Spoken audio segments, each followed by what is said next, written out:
अस्सलामुअलैकुम दोस्तों, उम्मीद है कि आप सब खैरियत से होंगे।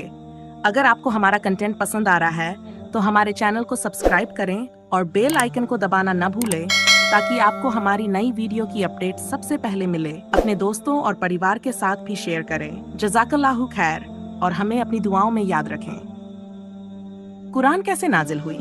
ये सवाल हर मुसलमान के दिल में एक खास जगह रखता है। इसकी शुरुआत उस रात से होती है जिसे शब-ए कद्र कहा जाता है, जब अल्लाह ने अपने पैगंबर हजरत मोहम्मद पर अपने सबसे पवित्र और महत्वपूर्ण संदेश को भेजना शुरू किया। उस समय की कल्पना कीजिए, मक्का के शांत पहाड़ों में हिरा की गुफा में अकेले हजरत मोहम्मद ध्यान में बैठे थे, अपने विचारों में गुम और इस दुनिया की हकीकतों से जूझते हुए। अचानक एक नूरानी रोशनी ने गुफा को भर दिया और एक दिव्य आवाज गूंज उठी। ये हजरत जिब्राइल अलैहिस्सलाम थे जो अल्लाह का संदेश लेकर आए थे। इकरा यानी पढ़ो, ये पहली आवाज थी जो हजरत मोहम्मद के कानों में पड़ी। एक ऐसा पल जो मानो समय को रोक देता है, दिल में डर, हैरत और श्रद्धा का मिला जुला एहसास। हजरत मोहम्मद ने जवाब दिया, मैं पढ़ नहीं सकता। लेकिन फिर वही आवाज आई और वही हुक्म, पढ़ो अपने रब के नाम से जिसने सब कुछ पैदा किया। यह अल्लाह का वह शब्द था जो इंसानियत को अंधकार से उजाले की ओर ले जाने के लिए नाजिल हो रहा था। हजरत मोहम्मद को समझ में नहीं आया कि यह सब क्या हो रहा है, लेकिन उन्होंने अल्लाह के फरमान को अपने दिल में महसूस किया।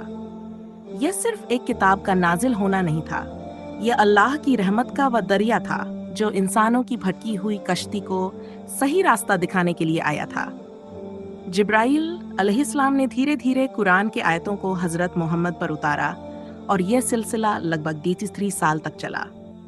कुरान न सिर्फ किताब है, बल्कि यह अल्लाह की हिदायतों का एक ऐसा खजाना है जो हर इंसान के दिल और दिमाग को छू सकता है।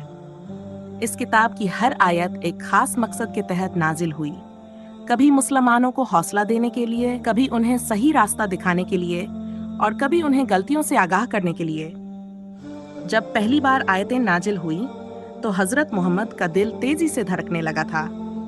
उनकी हालत कुछ ऐसी थी जैसे कि एक इंसान के ऊपर अचानक एक भारी जिम्मेदारी डाल दी गई हो।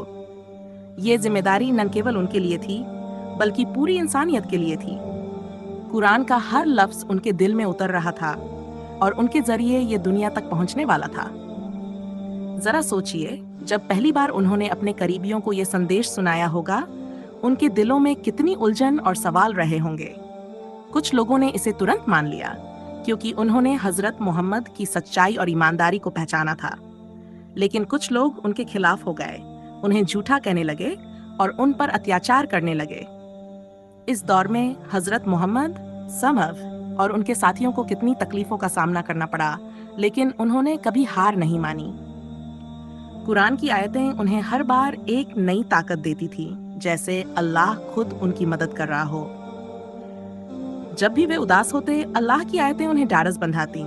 जब भी वे किसी समस्या का सामना करते, कुरान उन्हें सही रास्ता दिखाता। आप जरा सोचिए, कुरान का हर लफ्ज कितना मायने रखता है। ये सिर्फ अल्फाज नहीं है, ये अल्लाह की सीधी रहनुमाई है जो इंसान को इस दुनिया और आखिरत में कामयाब होने का रास्ता दिखाती है। इसमें जिंदगी के हर पहलू के बारे में हिदायतें हैं, इबादत, इंसानियत,